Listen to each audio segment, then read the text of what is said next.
काय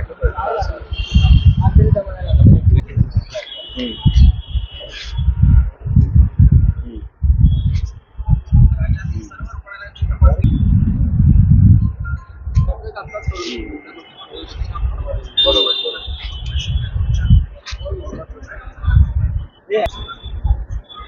बरोबर बरोबर बरोबर ट्रायपॉड आणलाय का तुम्ही सेवा करायचं नाही का मला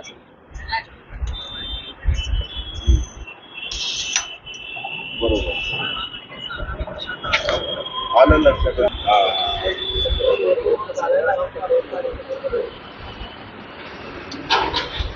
तुम्ही रोहित पवारांना काय प्रश्न विचारणार तटकरे ताईचा फोन होता, त्याने काहीतरी त्याने काहीतरी बाईट दिलं, त्याच्यावर रोहित पवार विषय आणि त्याच्यावर काहीतरी बोलला.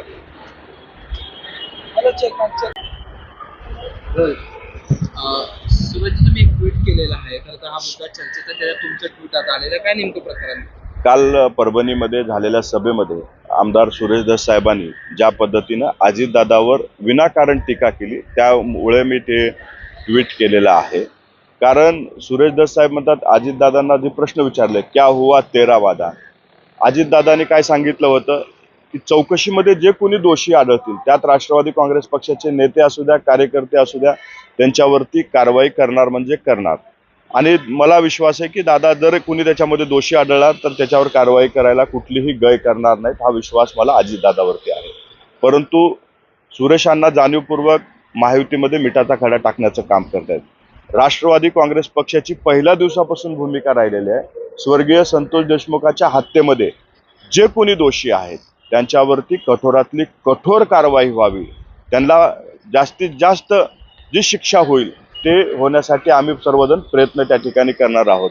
परंतु सुरेशांना धस राजकारणाच्या पोटी म्हणजे संतोष देशमुख यांच्या हत्येचं राजकारण करतायत आणि कुठंतरी आपल्याच मित्रांना अडचणीत आणण्याचं काम ते करतायत. म्हणून मी देवेंद्र फडणवीस साहेब यांना विनंती केली होती की त्यांनी तात्काळ यांना आवर घालावा, अन्यथा महायुतीमध्ये मिठाचा खडा टाकण्याचं काम ते करतायत. म्हणून महाराष्ट्राच्या मुख्यमंत्र्याला आणि गृहमंत्र्याला माझी परत एकदा विनंती आहे की सुरेश धस साहेबांना आवर घालावा. महत्वाचं एक स्टेटमेंट आहे त्याच्यात तुम्ही म्हटलं तुमचं गृह खाते किंवा गृहमंत्र्यांवर विश्वास नाही का, असा प्रश्न तुम्ही सुरेश धस यांना विचारलेला, खरं तर याच प्रश्नावर वादविवाद आहे. माझा सुरेशांना धस यांना प्रश्न आहे की अजितदादा काय बोलले होते की चौकशीमध्ये जो कोणी दोषी आढळेल त्याच्यावर कारवाई करणार म्हणजे करणार. मग चौकशी चालू असताना सुरेश अण्णांनी अजितदादांना का प्रश्न विचारावा, का हुआ तेरा वादा म्हणून? म्हणजे तुमच्या गृह खात्यावर विश्वास नाही का की गृहमंत्र्यावर विश्वास नाही, याचं उत्तर अण्णांनी द्यावं.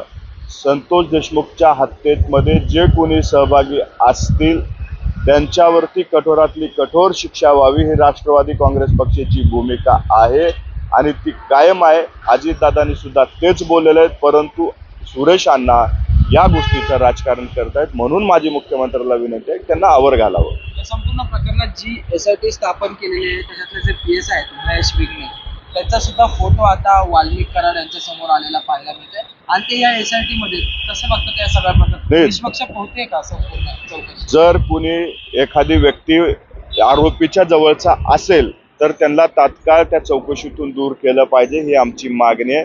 ती करण्याची संपूर्ण जबाबदारी गृह खात्याची आहे. ती आम्ही गृह खात्याकडे सुद्धा मागणी करतोय की या चौकशीमध्ये निष्पक्षपणे चौकशी करणारे लोक, अधिकारी त्या ठिकाणी नेमणूक केली जावी.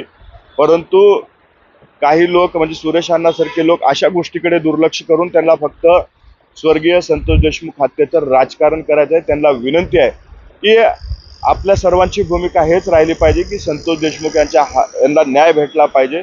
त्याच्यावरती राजकारण करून आपल्या राजकीय पोळ्या भाजवण्याचं काम हे आमदार सुरेश धस साहेबांनी करू नये. याआधी फक्त भाजप बोलत होतं तुमच्या पक्षात किंवा धनंजय मुंडेंवर, पंकजा मुंडेंवर, आता शिवसेनाही त्याच्यात उतरलेली आहे. गजानन कीर्तिकरांनी म्हटलंय की धनंजय मुंडे आणि पंकजा मुंडेंचा राजीनामा घ्यायला पाहिजे.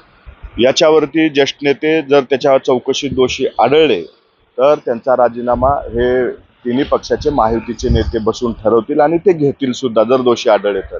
परंतु कोण सांगतंय, कोणाच्या फायद्यासाठी सांगतंय, त्यामुळे राजीनामा घेणार नाहीत. चौकशीमध्ये पोलिसाचा अहवाल जे काही सांगेल त्याच्यावरती कारवाई केली जाईल आणि त्याच्यात जर दोष असेल तर त्याला सुट्टी अजितदादा देणार नाहीत, हा आम्हाला पूर्ण विश्वास आहे. टार्गेट करू शकला असतात फडणवीसांना विरोधामध्ये आपण कुठेतरी संयम बाळगतात चौकशी योग्य असं म्हणतात आपल्या बस हे वारंवार बोलतो. ते आमचा पूर्ण विश्वास गृह खात्यावरती आहे, गृहमंत्र्यावरती आहे. आम्ही असं कुठेही त्यांच्यावरती अविश्वास दाखवला असं नाही. परंतु सुरेश अण्णा धस ज्यावेळेस आमच्या नेत्यावर प्रश्नचिन्ह उपस्थित करू शकतात त्यावेळेस मला फक्त त्यांना जाणीव करून द्यायचं होतं की आम्ही सुद्धा असे प्रश्नचिन्ह तुमच्या नेत्यावर उपस्थित करू शकतो, म्हणून तशा पद्धतीचं ट्विट मी टाकलेलं आहे. त्यांनी फक्त एवढंच काळजी घ्यावी की त्यांच्या विधानामुळं किंवा त्यांच्या भाषणामुळं महायुतीमध्ये मिठाचा खडा टाकण्याचं काम करू नये, स्वर्गीय संतोष देशमुखाच्या हत्येचं राजकारण त्यांनी करू नये, एवढीच विनंती आपल्या माध्यमातून मी त्यांना करतो. आज पुण्यात आंदोलन आहे तर 9 तारखेला संपूर्ण राज्यभर ग्रामपंचायती बंद आंदोलनचा इशारा तो देण्यात आला. कसं बघतात या घटनेकडे? नंतर पुण्याचं देखील तर आता 9 ते 9 एक आरोपी महिना देखील त्या पुण्यामध्ये सापडले होते. लोकभावना आता महाराष्ट्रामध्ये खूप तीव्र आहेत. जे कुणी याच्यामध्ये दोष आहेत त्यांच्यावरती कठोर कारवाई व्हावी अशी लोकांच्या भावना आहेत आणि मला विश्वास आहे की महायुतीचं सरकार कुठल्याही गुन्हेगाराला सोडणार नाही. परंतु या लोकांच्या भावना तीव्रत आहेत, तेवढ्याच संयमानं आम्ही सरकार म्हणून पाहतोय आणि मला विश्वास आहे की महायुतीचे नेते कुठल्याही गुन्हेगाराला सोडणार नाहीत.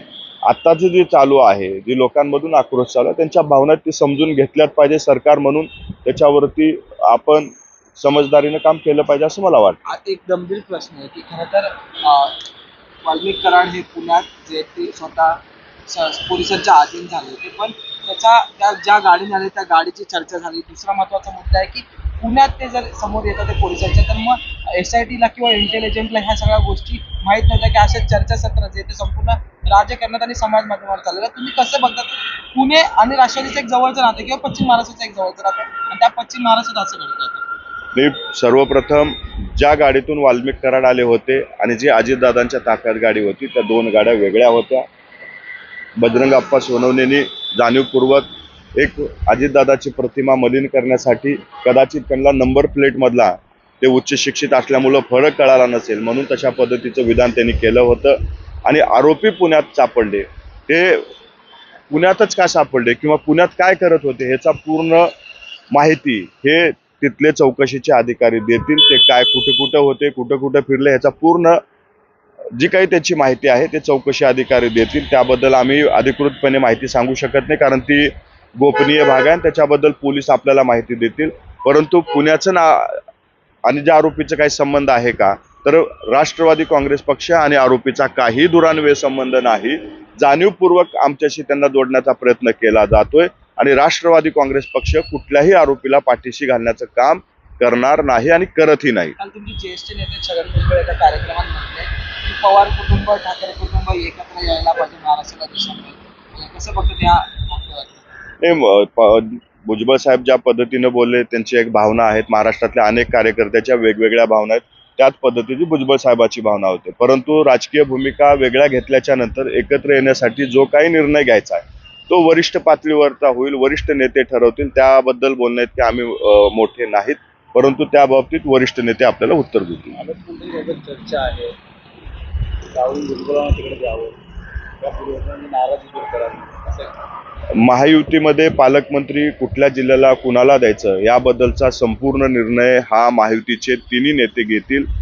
26 जानेवारीच्या आत आपल्याला पालकमंत्री या ठिकाणी महाराष्ट्रामध्ये आपल्याला पाहायला भेटतील.